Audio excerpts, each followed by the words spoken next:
Welcome to the Brain Gain Youngstown Leadership Series podcast. Each week, we'll learn from leaders who are driving change and making an impact. Now here's your host, the CEO of the Youngstown Publishing Company, Jeff Leo Herrmann. I got the courage in me. Let go and let it release. Don't stop from feeling it. It's time for me to break the stone.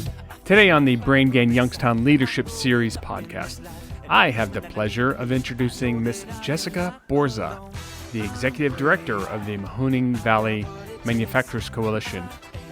She's certainly leading an amazing coalition of all of the great global manufacturers right here in our Mahoning Valley that are making a big impact on the workforce development front.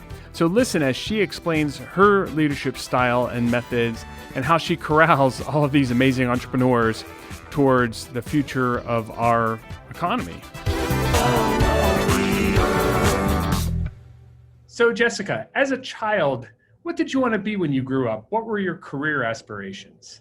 First, I wanted to be a veterinarian, probably like most 8-year-old little girls. And then when I got into high school, I realized that I didn't know what I wanted to be, and it started to freak me out a little bit. So I went and talked to my guidance counselor, and she was kind enough to actually arrange some assessments and things to help me do a little career exploration, and came to realize that something in communications and public relations, that type of realm, would probably be a good fit. And so that's what I ultimately pursued in college. And I think my career path has taken a variety of forms like that. So those assessments, those helped guide you along the path to your work today? They helped to bring out some interest. They also even did like dexterity testing and things like that. So I know I'm not going to be a crane operator anytime soon. Right. That's important. Yeah. So it was interesting. And I really didn't know that the field of public relations existed. I knew that I liked to write and that kind of thing. I was always drawn to my English classes and so forth. But yeah, it was actually really interesting. Oh, that's good. I recall an assessment I took in 5th grade, I think, and it said I should be a donut maker. Oh. Like a baker. That's really. So. Bake on the side or anything? I do cook a little bit. I dabble in the kitchen, but I definitely did not incorporate that into my career strategy. So that's good. And do you recommend that students today take assessments? Do you recommend that's an important tool to help them really be thoughtful and just explore their opportunities? I do. Young people, adults, career switchers. And, I think that careers are such an important part of your life. We spend an awful lot of time at our jobs. And so figuring out what's going to bring you satisfaction and enjoyment and, also a good paycheck is so important. And I think that, at least they're not scientific, maybe to the donut making, but they can definitely be, thought provoking and give some folks some information to help inform their choices. So as a student, say back when you were in middle school, could you imagine yourself where you are today? Did you have any recollection that this is what it would look like being a professional? I had no idea. I had absolutely no idea. And you didn't even know that these types of jobs existed. And, I had no thought of what my professional career would be exactly. At one point, I thought that I wanted to be, when I figured out I wanted to be in PR, I decided that I wanted to go into sports public relations. And so I was going to go and work in the front office for the Pittsburgh Steelers. So, hey, sounds like a good job. Yeah. That's good. Well, it's picking something, like you said, in alignment of your interests, some, personal what or passion areas, and it all starts somewhere, right? Right. Yep. Was there a leader at the Steelers or someone you looked up to from an industry standpoint that, gave you a focal point? I think it was my dad's influence. He's a huge Steelers fan, and we thought that would be really cool. So, in fact, he and my mom drove me over to the stadium, and I dropped off my resume at one point, thinking that I wanted to do some sort of a, externship in the summer or something like that. And that's when I decided that it probably wasn't a good fit. The vibe wasn't exactly conducive to my style, I don't think. So, were these so we had the coaches. Who was the coach after Chuck Noll? Tomlin, right? Yeah, Tomlin. But then Bill Cowher. Bill Cowher, right?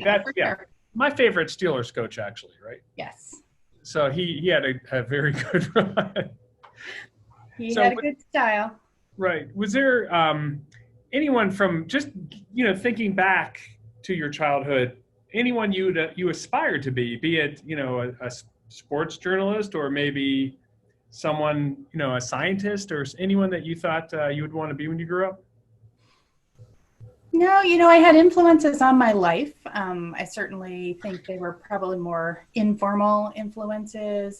For example, I have one of my aunts was the executive director for a chamber of commerce, and she was nice enough to let me spend a period of time during the summers up on Lake Erie. And so I got to go and visit with her. And this is when I was very young. So I'd go and pound on her typewriter and wait until it was lunchtime. And right. then but I got to observe her in her, professional world, and she'd take me to events and meetings and things like that. And I thought that was really cool. I hadn't had exposure to, that kind of professional environment before that. And so I think that's probably one of the bigger influences as a child.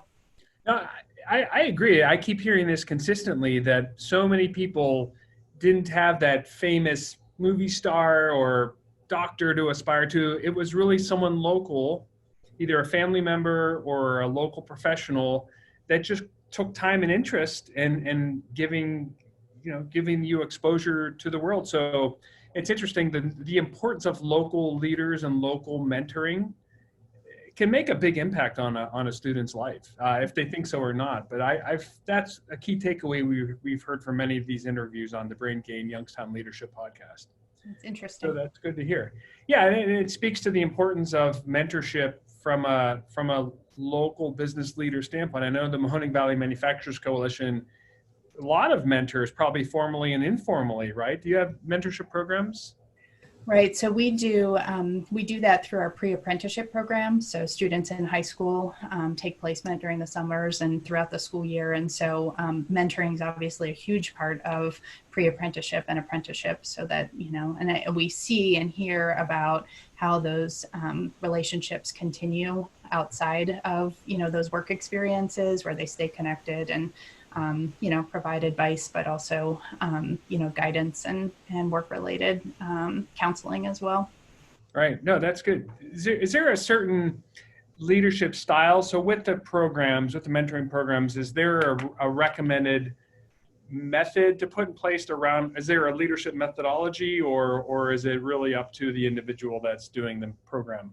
Yeah, that's an interesting question. So we often talk about how in manufacturing, or really, in any workplace, sometimes the person who's the best at the job, at the skills, the actual technical skills, might not necessarily be the best mentor. And so we encourage those who are, organizing the programs and thinking about that within the companies to really be intentional about that, and not just automatically, pick the person that, is really great at that particular machine, or, that particular skill set, and think about, that kind of softer side of the relationship side, and making sure that the communication is there. And that's also, something that can be taught. So there are actually modules available online that we recommend for people that want to be mentors or have selected to be mentors, so that those who are really good at their technical skills can also be better mentors too. So the leader mentor actually has a chance to improve their leadership skills as well. Absolutely. Interesting. And that goes, it's like 360 degrees of value, right, for all those involved. Yeah, it's an important role, so you want to make sure it's the best it can be. Right. So that's interesting, because a lot of times the technical expert, so do you look at those collaborative environments to do the right matchmaking, if you will? Is that something that you do with these pre-apprentice programs? So we help with the matchmaking in terms of the Mahoning Valley Manufacturers Coalition is really dedicated to making sure that one company doesn't necessarily have an advantage over another company, that we're really trying to make the experience the strongest for the students. And so oftentimes we'll find ourselves in the matchmaking role, helping the students to find the experiences, find the companies who are really invested in that culture of learning. And then we'll match them based on, geography geography and the type of manufacturing that they might be interested in and that sort of thing. And the manufacturers, rely on us and have confidence in us to do that. That way it's fair. There isn't one company who's, getting the best and, give me your best student. We try to make that a little bit, level the playing field. The Brain Gain is a collaborative effort, and we'd like to thank the headlining members of the coalition, including Sweeney Chevrolet Buick GMC, the Moransky Companies, and the Mahoning Valley Manufacturers Coalition. Also included are Farmers Bank Group, Youngstown State University, Eastern Gateway Community College, the DeBartolo Corporation, Cortland Bank, MS Consultants, and 898 Marketing.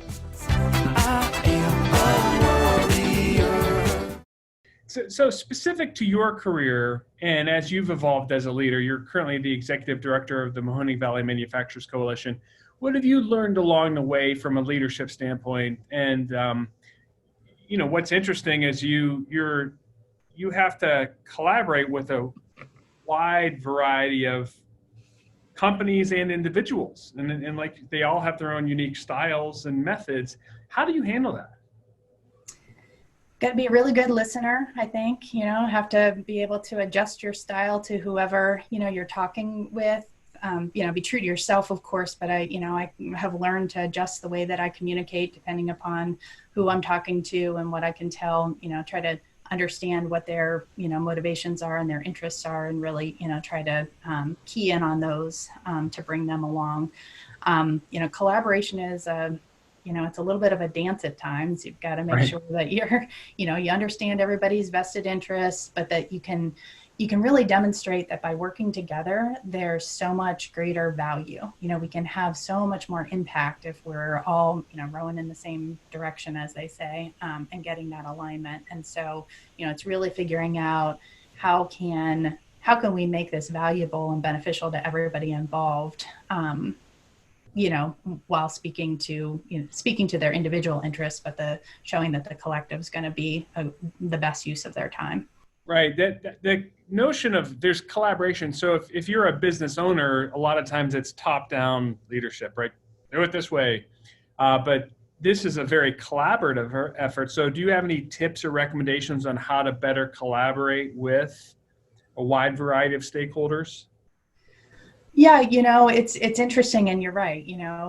Especially company owners who are used to, kind of organizing things the way that they want to organize, and now that all of a sudden they're in a room with their peers, and so they're actually learning in that environment as well. How to be collaborators. I don't know. In terms of advice, I think, similarly, I think just really being able to speak to the greater good, but also the what's in it for them, what's in it for that particular company. How are you going to benefit? I think is just really important to keep, addressing that, and make sure that, I often find myself in the place or the role of a facilitator, so trying to make sure that all the voices in the room get heard. And, I'm sure you do this work quite a bit. It's so important to make sure that, you're letting everybody speak their opinion, and then you're really listening for the commonalities. So where's their 80% of the agreement? How can we make sure that everybody's kind of okay with, that overlap and that, common direction, and then kind of build on that. Right. And by definition, the name of the organization is the Mahoning Valley Manufacturers Coalition. So as a coalition, collaboration is inherent, but I'm sure there are some issues that surface on an occasion, right? Just friction? Is there friction ever? We've been really lucky. There was, maybe a little friction in the beginning when people were trying to understand, what's this all about? How are we going to work together?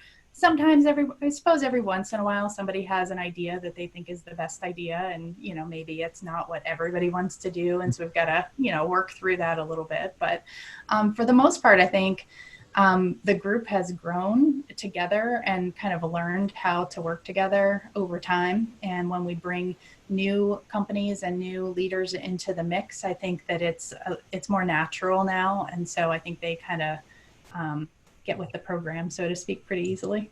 Oh, good. Have you had any, if you care to share, and it doesn't have to be about the MVMC, but from your career standpoint, we often learn by our mistakes. Any leadership mistakes you've made over time, and what you did to recover from those mistakes?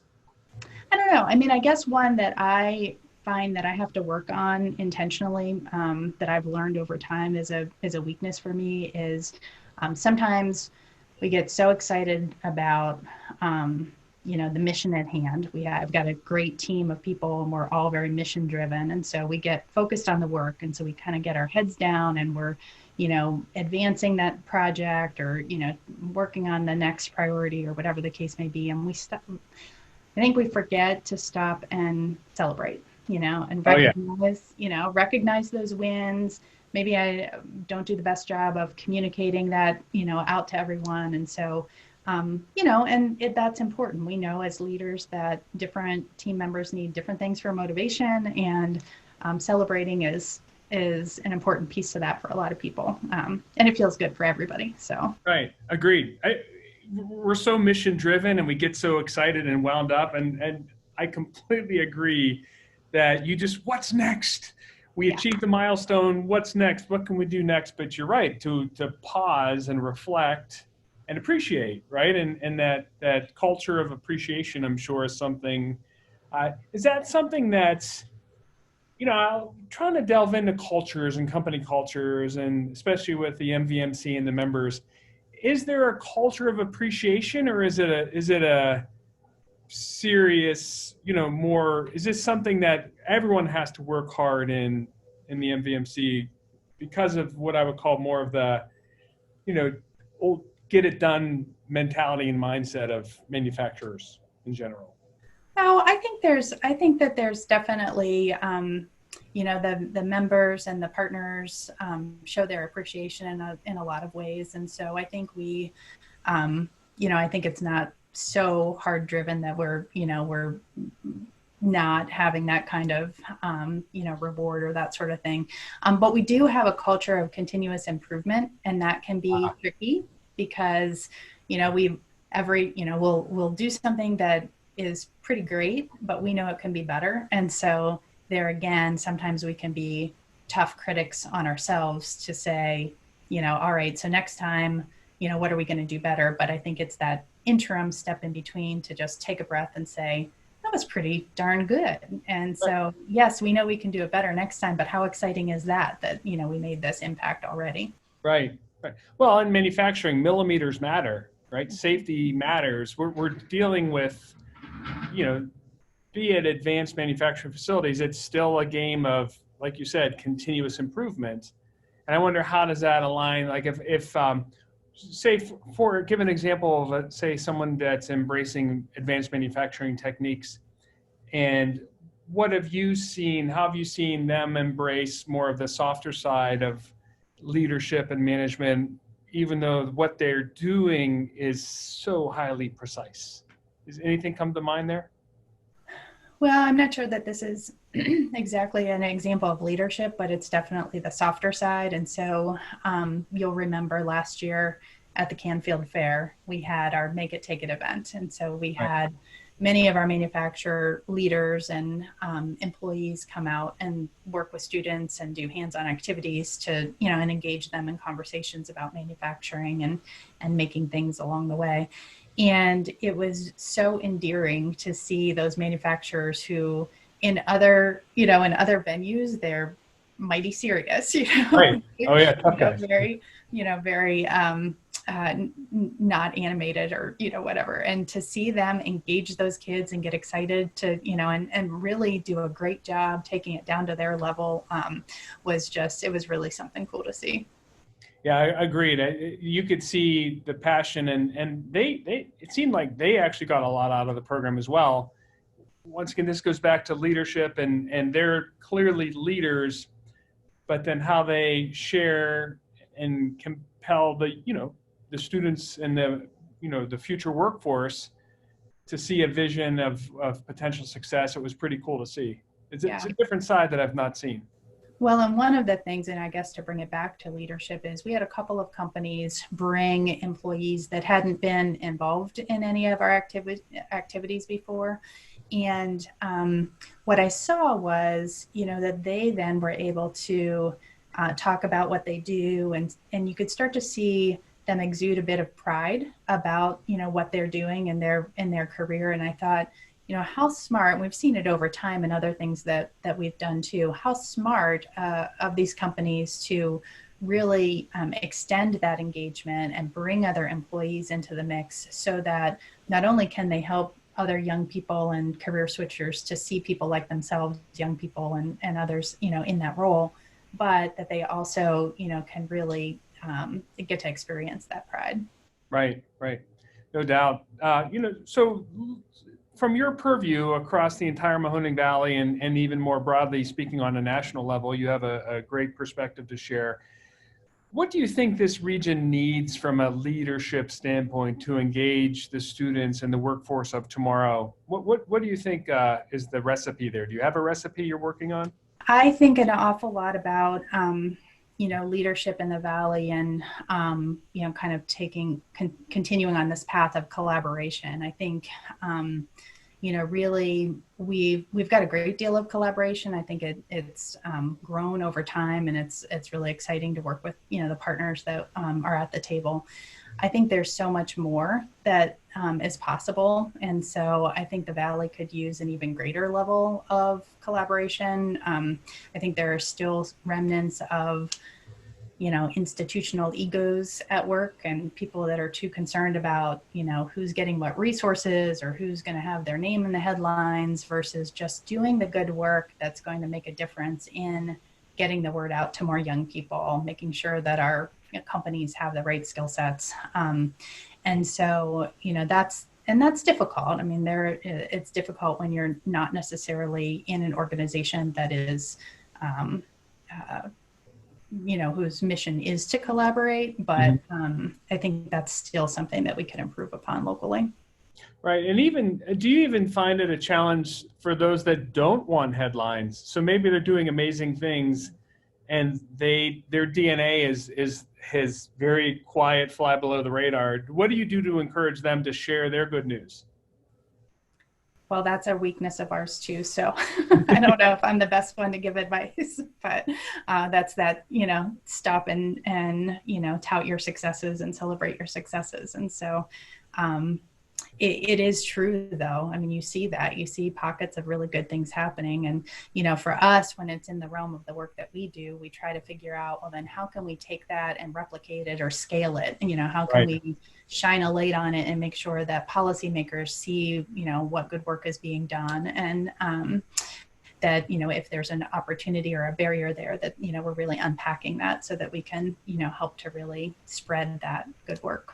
Mm-hmm. Is there a current program you're working on, or one that's kind of in flight currently, or something you have planned that you'd like to share today?